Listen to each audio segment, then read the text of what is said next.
श्री सत्यनारायण व्रत कथा का 5वां अध्याय। श्री सूत जी बोले, श्रेष्ठ मुनियों, अब इसके बाद मैं दूसरी कथा कहूंगा, आप लोग सुने। अपनी प्रजा का पालन करने में तत्पर तुंगध्वज नामक एक राजा था। उसने सत्यदेव के प्रसाद का परित्याग करके दुख प्राप्त किया। एक बार वह वन में जाकर और वहां बहुत से पशुओं को मारकर वट वृक्ष के नीचे आया। वहां उसने देखा कि गोपगण बंधु बांधवों के साथ संतुष्ट होकर भक्तिपूर्वक भगवान सत्यदेव की पूजा कर रहे हैं। राजा ये देखकर भी अहंकार वश न तो वहां गया और न ही उसने भगवान सत्यनारायण को प्रणाम ही किया। पूजन के बाद सभी गोपगण भगवान का प्रसाद राजा के समीप रखकर वहां से लौट आए और इच्छानुसार उन सभी ने भगवान का प्रसाद ग्रहण किया। इधर राजा को प्रसाद का परित्याग करने से बहुत दुख हुआ। उसका संपूर्ण धन धान्य एवं सभी सुपुत्र नष्ट हो गए। राजा ने मन में यह निश्चय किया कि अवश्य ही भगवान सत्यनारायण ने हमारा नाश कर दिया है, इसलिए मुझे वहां जाना चाहिए जहां श्री सत्यनारायण का पूजन हो रहा था। ऐसा मन में निश्चय करके वह राजा गोपगणों के समीप गया और उसने गोपगणों के साथ भक्ति श्रद्धा से युक्त होकर विधिपूर्वक भगवान सत्यदेव की पूजा की। भगवान सत्यदेव की कृपा से वह पुनः धन और पुत्रों से संपन्न हो गया तथा इस लोक में सभी सुखों का उपभोग कर अंत में सत्यपुर वैकुंठ लोक को प्राप्त हुआ। श्री सूत जी कहते हैं, जो व्यक्ति इस परम दुर्लभ श्री सत्यनारायण के व्रत को करता है और पुण्यमयी तथा फलप्रदायिनी भगवान की कथा को भक्ति युक्त होकर सुनता है, उसे भगवान सत्यनारायण की कृपा से धन धान्य आदि की प्राप्ति होती है।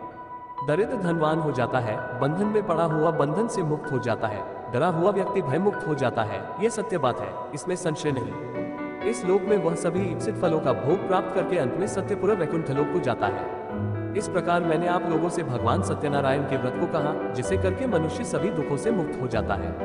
कलियुग में तो भगवान सत्यदेव की पूजा विशेष फल प्रदान करने वाली है। भगवान विष्णु को ही कुछ लोग काल, कुछ लोग सत्य, कोई ईश और कोई सत्यदेव तथा दूसरे लोग सत्यनारायण नाम से कहेंगे। अनेक रूप धारण करके भगवान सत्यनारायण सभी का मनोरथ सिद्ध करते हैं। कलियुग में सनातन भगवान विष्णु ही सत्यव्रत रूप धारण करके सभी का मनोरथ पूर्ण करने वाले होंगे। हे श्रेष्ठ मुनियों, जो व्यक्ति नित्य भगवान सत्यनारायण की इस व्रत कथा को पढ़ता है, सुनता है, भगवान सत्यनारायण की कृपा से उसके सभी पाप नष्ट हो जाते हैं। हे मुनीश्वरों, पूर्व काल में जिन लोगों ने भगवान सत्यनारायण का व्रत किया था, उसके अगले जन्म का वृतांत कहता हूँ, आप लोग सुने।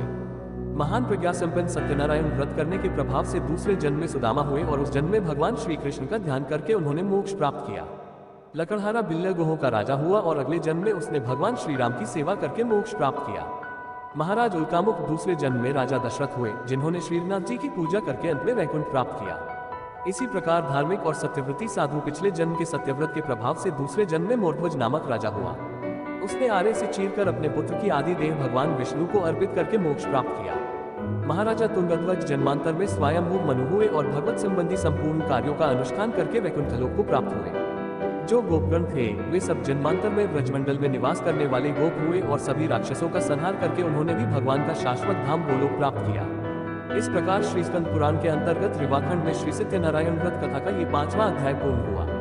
कथा पसंद आए तो लाइक, शेयर और सब्सक्राइब जरूर करें। धन्यवाद। आपका दिन शुभ रहे, आप स्वस्थ रहे और मस्त